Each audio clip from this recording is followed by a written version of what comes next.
क्या आपने कभी एक ऐसी कहानी सुनी है जिसमें एक साधु और एक लड़की के बीच का रिश्ता सिर्फ रहस्य और भावनाओं से भरा हो? एक ऐसा रहस्य जो इंसान की सोच से भी परे है। एक लड़की जिसने अपने सवालों के जवाब एक सुनसान मंदिर में ढूंढे, और एक साधु जिसने जीवन का सबसे बड़ा त्याग कर दिया बस एक वादा निभाने के लिए।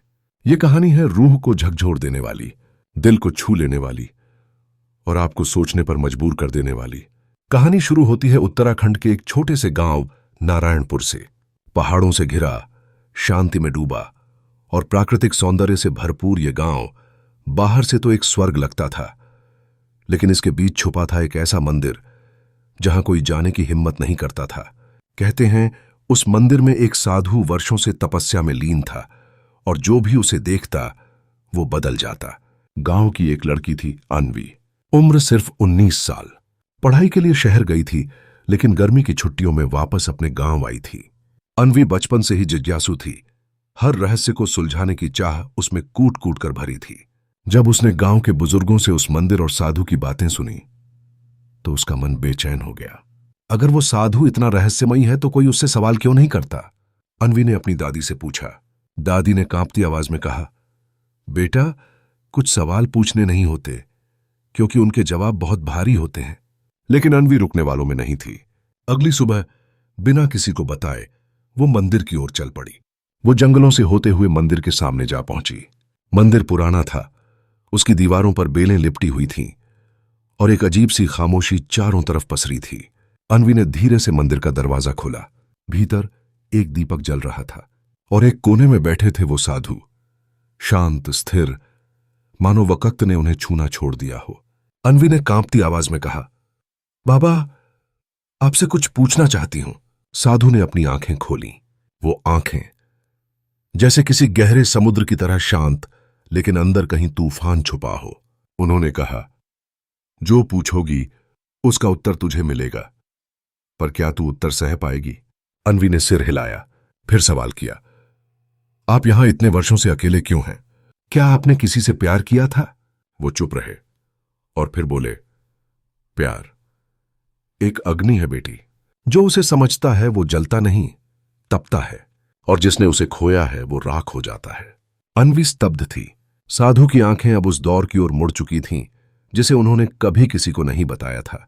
उन्होंने कहा, तू बैठ जा बेटी, आज एक कहानी सुन। एक साधु की नहीं, एक इंसान की, मेरी नहीं, हमारी, और शायद इसमें तुझे अपने सवालों के जवाब मिल जाए। साधु ने कहना शुरू किया, वर्षों पहले मैं भी एक सामान्य युवक था। अर्जुन नाम था मेरा। मेरे जीवन में एक लड़की आई थी, सिया। वो जीवन की रोशनी थी और मैं उसका अंधेरा। वो बोलती थी, मैं सुनता था। वो हंसती थी, मैं मुस्कुराता था। लेकिन किस्मत को यह साथ पसंद नहीं आया। उसकी शादी किसी और से तय हो गई। मैंने विरोध किया। सिया ने रो रो कर मुझसे कहा, अर्जुन, या तो मुझे इस दुनिया से आजाद कर दो या मुझे अपने साथ कहीं दूर ले चलो। लेकिन मैं कायर था, मैं उसके लिए कुछ नहीं कर पाया। वो रात जब उसकी विदाई हुई, वो पल, मैं अंदर से मर गया था। अगले ही दिन खबर आई, सिया ने नदी में छलांग लगा दी। उसकी देह नहीं मिली। लोग कहते हैं वो मर गई, लेकिन मेरा दिल कभी इस बात को नहीं मान पाया। अन्वी की आंखों में अब आंसू थे। वो समझ नहीं पा रही थी कि वो सुन क्या रही है। साधु ने आगे कहा, उसी दिन मैंने इस संसार को त्याग दिया। मैं साधु बन गया और इस मंदिर को अपना तपोवन बना लिया। लेकिन आज जब तू आई है, तेरी आंखों में वही जिद है जो सिया की आंखों में थी। तेरी आवाज में वही बेचैनी है। क्या तू? साधु चुप हो गए। अन्वी ने धीरे से कहा, बाबा, जब मैं 8 साल की थी तो एक सपना बार बार आता था। एक नदी, एक लड़की जो मेरा हाथ पकड़ती थी और कहती थी, मुझे ढूंढो। क्या वो मैं थी? साधु की आंखों से आंसू बहने लगे। वर्षों बाद कोई उनके सामने बैठा था और उनके जले हुए हृदय की राख में फिर से चिंगारी सी उठी थी। कहानी यहां खत्म नहीं होती, क्योंकि जो सच अभी तक दबा था वो अब बाहर आने को था। सिया मरी नहीं थी, या शायद किसी और रूप में लौट आई थी। क्या अन्वी ही सिया का पुनर्जन्म थी? क्या साधु को अब उसका जवाब मिल पाएगा? और क्या अन्वी को वो सच पता चलेगा जो उसकी आत्मा सालों से ढूंढ रही थी? जिस मंदिर में वर्षों से सिर्फ खामोशी और तपस्या का वास था, वहां अब एक ऐसी कहानी ने जन्म लिया था जिसने आत्मा तक को झकझोर दिया था। साधु अर्जुन और लड़की अन्वी अब एक ऐसे मोड़ पर थे जहां सवाल सिर्फ पुनर्जन्म का नहीं था, बल्कि अधूरे प्रेम के पूर्ण होने का था, जो सिया की आंखों में थी।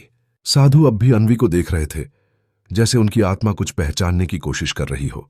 अन्वी ने धीरे से पूछा, बाबा, क्या मैं वही हूं जिसकी आप प्रतीक्षा कर रहे थे?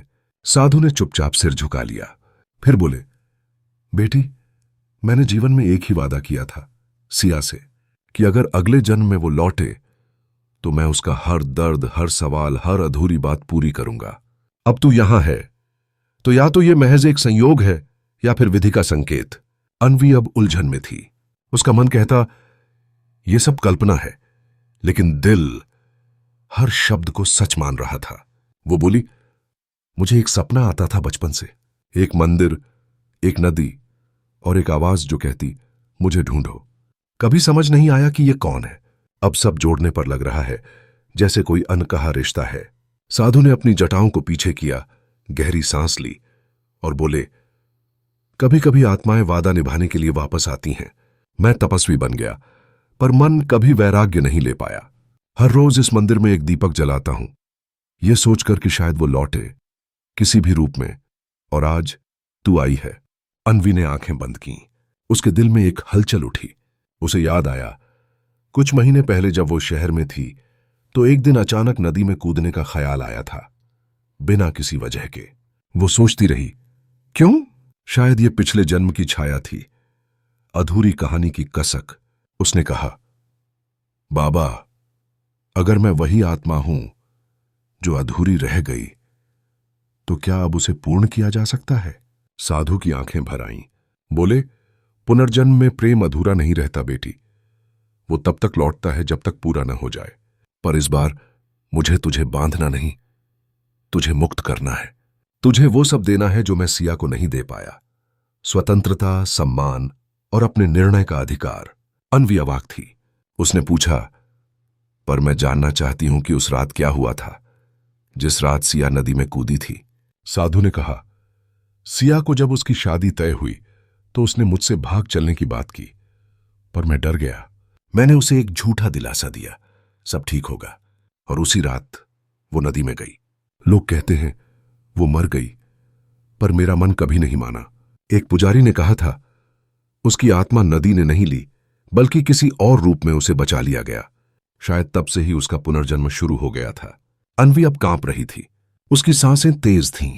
बाबा, अगर वो सब सच है तो मुझे क्या करना होगा? इस कहानी को पूर्ण कैसे करूं? साधु ने मुस्कुराते हुए कहा, बेटी, इस बार तुझे नदी में नहीं कूदना। तुझे अपने जीवन को जीना है, वो सब करना है जो सिया नहीं कर पाई।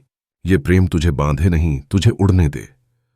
मुझे अब तुझसे सिर्फ एक वादा चाहिए कि तू खुद को कभी अकेला नहीं मानेगी, और जब भी जीवन में दर्द आए, इस मंदिर का दीपक तेरी प्रतीक्षा करेगा। अन्वी अब रो रही थी, पर उसकी आंखों में डर नहीं था, शांति थी। वो मंदिर से उठी, साधु के चरणों में झुकी और कहा, इस बार मैं आपको छोड़ने नहीं आई हूं, खुद को खोजने आई हूं, और आपने मुझे मेरी पहचान लौटा दी। उस दिन के बाद अन्वी फिर शहर लौट गई, लेकिन हर महीने एक बार मंदिर जरूर आती। और साधु अर्जुन, उन्होंने अपने दीपक के साथ एक और दीप जला दिया था, अन्वी के लिए। कहते हैं, आत्माएं कभी खोती नहीं, वो बस अपनी अधूरी कहानियों को पूर्ण करने लौटती हैं। ये कहानी थी प्रेम की, प्रतीक्षा की और पुनर्जन्म की, जहां एक साधु ने सिर्फ तप नहीं किया, बल्कि अपने प्रेम को फिर से जिया, इस बार सिर्फ देने के लिए। अगर आपकी आंखें भी नम हुई तो इसे दूसरों तक जरूर पहुंचाएं, क्योंकि कुछ कहानियां सिर्फ सुनने के लिए नहीं होती, उन्हें महसूस करना होता है। समाप्त।